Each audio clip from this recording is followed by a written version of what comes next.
I'm Karl. As Neve said, I work in Microsoft. I'm a leader in Microsoft for the business applications business. This is a role that I came into 18 months ago, but I've been in Microsoft for 13 years. I would have met Neve, first of all, in a sort of leadership program we had for Microsoft Ireland.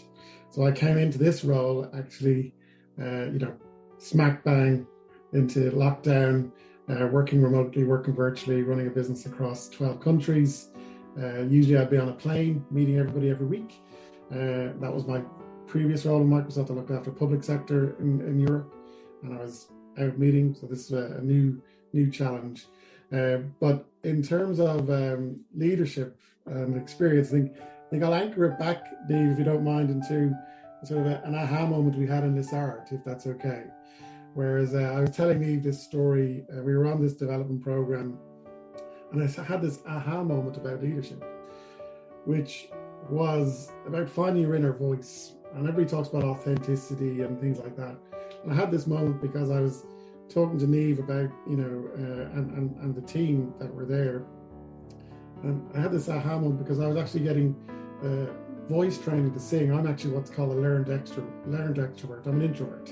And what I decided was to build up my confidence and skill set. I'd go and test myself and sing, learn how to sing, learn a new skill. And I was reflecting on that narrative with Neve and the team, because when I was working with the coach I had for singing, what he told, it was very funny. He said, you're trying to sound like everybody else. You're trying to sound like people you've heard. You're trying to sound like, Frank Sinatra or Robbie Williams, whoever.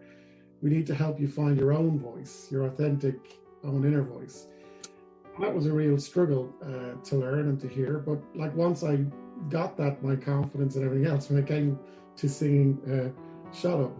And I was sort of saying that what I discovered in Lissard was actually, and the development program that we had, was actually that confidence to bring my own voice to the team.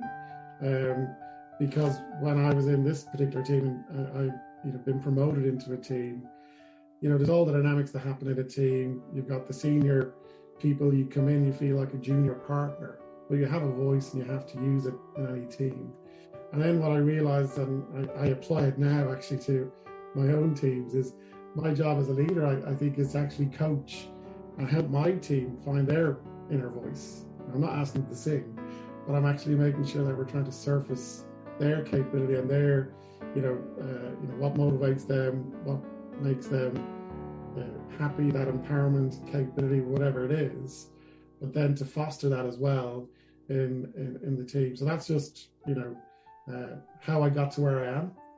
I think what happened is, to be very honest, since the development program we did all those years ago, Microsoft, my career, I would say, accelerated, to be honest, because I suddenly wasn't afraid. I was using my own voice, and I was, stopped speaking in corporate speaking, just started speaking in a language that I'm comfortable in, which people could understand. And you find, when I look at leadership, and I think I mentioned this as well to Neve, I think we've all been exposed or been on leadership development programs. And if you're in a company, sometimes those programs can feel like an exam. You're being assessed, HR are there, they're looking for the feedback. And, I think it's that, what I enjoyed about the way we approach leadership, and we had good sponsorship, I think, from my boss at the time to do that, it was actually really about your own personal journey, and then finding that way to build that.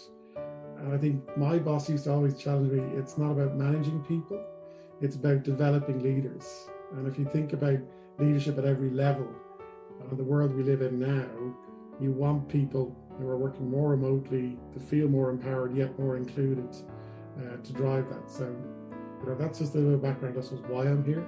I think Neve likes my inner voice story, but it's also something that I say you have to. Leadership is also not an always on thing. I think you have to keep building and developing the muscle. The story I tell is about Luciano Pavarotti having a vocal coach till he died. So, I think at times people get promoted into roles and they think I've made it. But what they do at the time is they go back to all the behaviors from previous roles, not understanding that they need to build out new capabilities or take time to assess what the team needs or what that role needs, and then build out the skills and capabilities to do that. I think, I think all of us, what we've seen in the last 18 months, the disruption, the phrase I use that I see is that everything's hypersensitive. You have much more fear of missing out. You feel you need to be on those calls, those Teams calls, which I'm very happy we've got the great technology that we use. But I think it's also people are missing the connection. And I think there's a real leadership requirement in this new world of remote work, because you actually have a thing called remote work paradox that we call it, where you have 58% of people saying, it's great, I'm able to work from home. I feel I'm being more productive, I'm able to do things better. And then the same sort of percentage, 58%, actually say, oh, I can't wait to get back into the office and have more face-to-face connections. So it's a struggle. I think we don't really have a playbook for this new world of work. That's what I would say. And I don't think that means that we don't have the leadership for this new world of work, because we've got to create it. And that's clues in the name, lead. And I think there is no playbook. And again, I would bring it just back to a theatre analogy, which is, you think about the first play that's ever, someone has to create the role, someone has to walk on stage, interpret the writing from the script, and deliver that performance. They shape that role then forever. So you can think about Colin Wilkinson or Les Miserables or whatever it is, someone creates the role. And I think we're at this unique time in the world, thanks to the disruption of the last 18 months, thanks to technology, where I think we actually have to probably reflect on what is that leadership role now in the world we live in for this new world of work.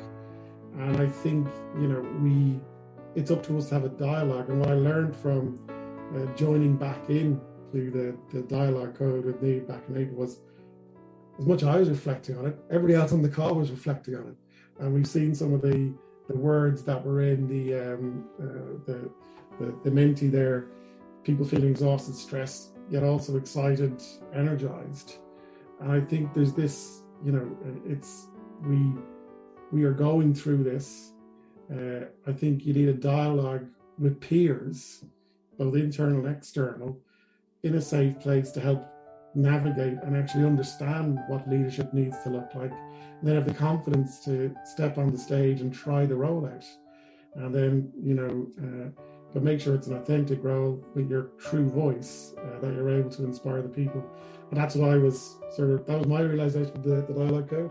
Because as I said to Neve, what I found is I had gone back. I'll be very transparent. 5 years ago, after doing the development that I did, I was on the A game, promoted every 18, 24 months. I was using my true voice, and I was going places. And then literally that's what I realized when I'd taken on this new role. I just went back to all the bad behaviors, didn't, sustain the investment in myself, because we were fighting fires because of the pandemic and everything else. And then the dialogue code helped me realize virtually that I could have a community that could develop that in a safe place and build it. So that's why I appreciate it. So I think and Karl, to give some context, right, because so that 18-month program that we did with Katrina and the leadership team in Microsoft at the time, what we were trying to pioneer and pilot at the time and do an experiment on was to do a genuine, authentic program where there would be, I suppose, a different type of leader, a leader that had a deeper sense of empathy, compassion, understanding. And we wanted to see, first of all, could we develop that, but also would there be a business impact? So there was a profound impact on the team in a genuine sense, in trust, in effectiveness, cohesion. Business went up 30%. But, so that's at one level. But at another level, at a personal level, what I observed in you was this massive transformation. You lost a substantial amount of weight. You went from a kind of a heavy demeanor, a kind of the introvert, right? and kind of standing back to somebody that really stepped out. And I noticed every couple of months we'd meet again for the next the next session, and you would bounce in the door is what I was witnessing. And for me, it was that you had connected, you had made significant changes in your life. One being that you recognized your joy was singing.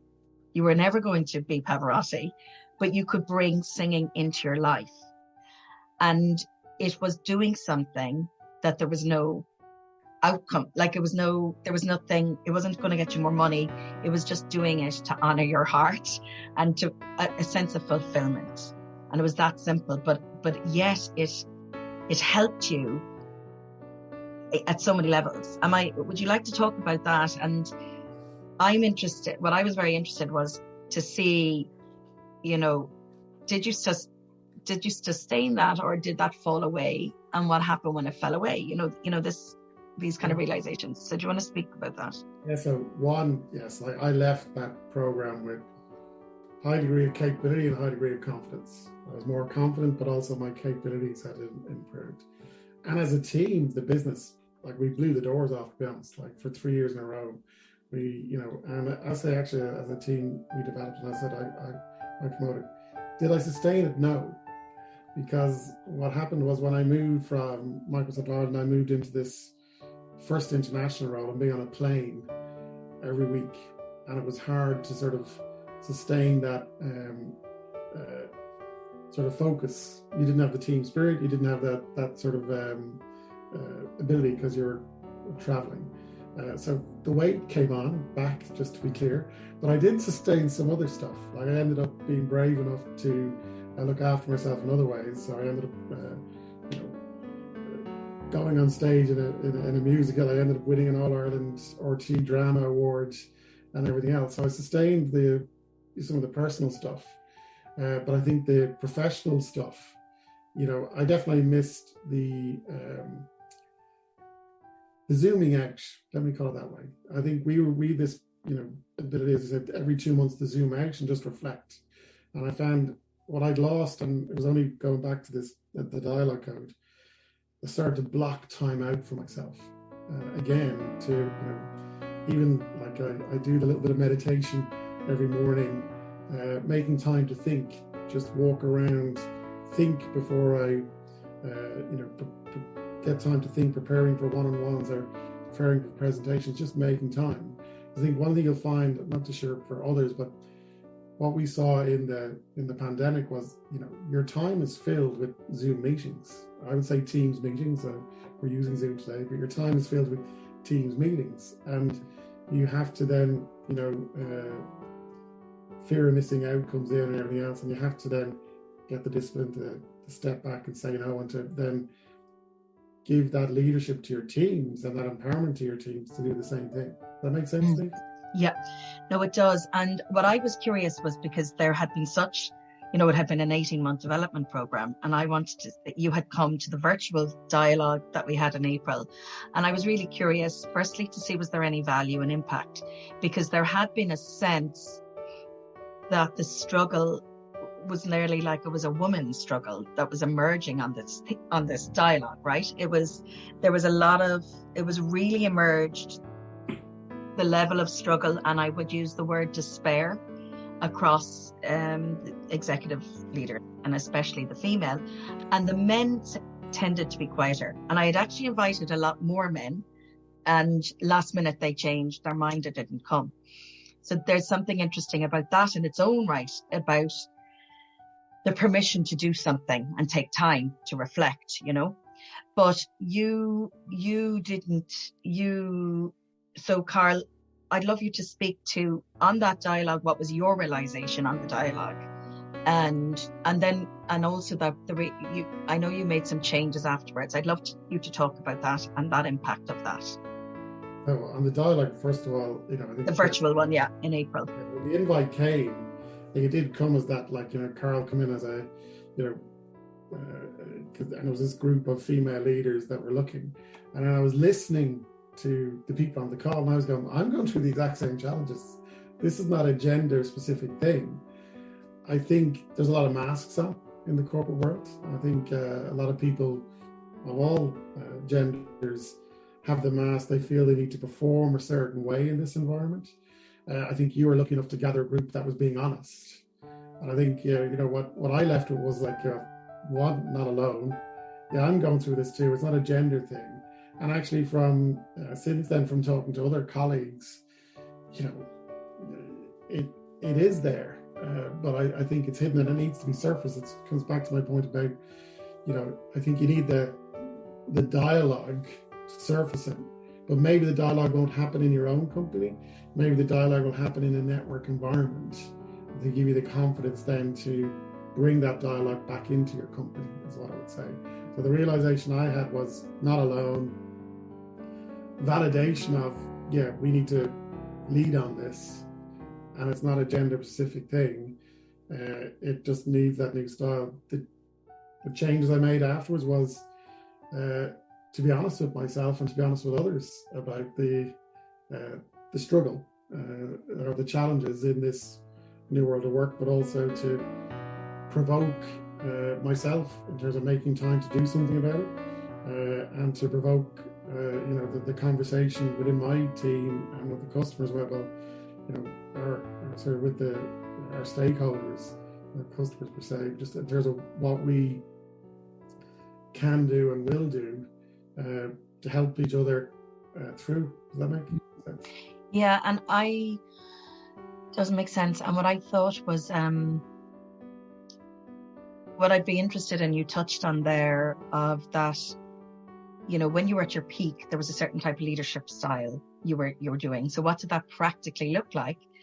And then when you went into old leadership style, what did that look like? So how would you describe practically, how does that leader show up, the two different types of leader? Because I think when I listen to you, one is the future leader and one is the old style of leader, so would you touch on that? Yeah, so new style is, I think, empathy driven. Like it's caring. I think you do have to be caring about yourself, but also about others. So I think that. But how did that practically? I want practical ideas on how that, in your day-to-day behaviors, how did that practically apply? Genuinely being curious about how others were. It's like what you're doing with the mentee. Just genuinely trying to really check in on how people were, and also how I was, to be honest. So reflecting on how I was and prepping. But genuinely, I did start a lot more interaction one-to-one, but just generally asking people how they were, surfacing challenges or issues they faced personally. So, for example, finding out about the level of, some of my team actually were really struggling with homeschooling, or really struggling with family illness, or because of which the old style leader was just going on about actions and results, but making that time to actually go about the how are you, and then given that trying to bring some of that confidence or empowerment to them to say no, and to try and figure out how they could optimize themselves in this new world of work. So caring, empathy, trying to step away from the, I'm not saying it's not like you have to drive high performance, but it's how you drive that high performance. Is not by telling people what they do and they should be doing better. It's actually enabling to do it, is what I would say, Niamh. So that's what I try to do, and that deliberately, building that raw rhythm with myself and my team, where I was checking in on how they were, not just on the results. Lovely. And for your own self, have you changed your behaviors? Have you taken responsibility for your own day and the rhythm of your own day, and carving out that time for zooming out? Yeah. So look, I'm here. Like, to be honest, if I didn't, I wouldn't be here, right? Because I'm able to carve out time for focus.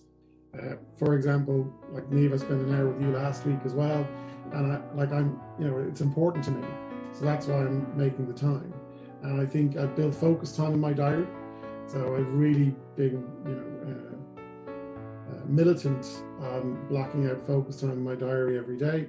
and saying no to meetings. With the technology, you're recording this meeting. You're never going to miss a meeting. You can always watch the recording. It's which meetings do I feel I really need to participate in, and I can really add value in. I'm going to learn something from. I'm prioritizing that time rather than I just need to be informed.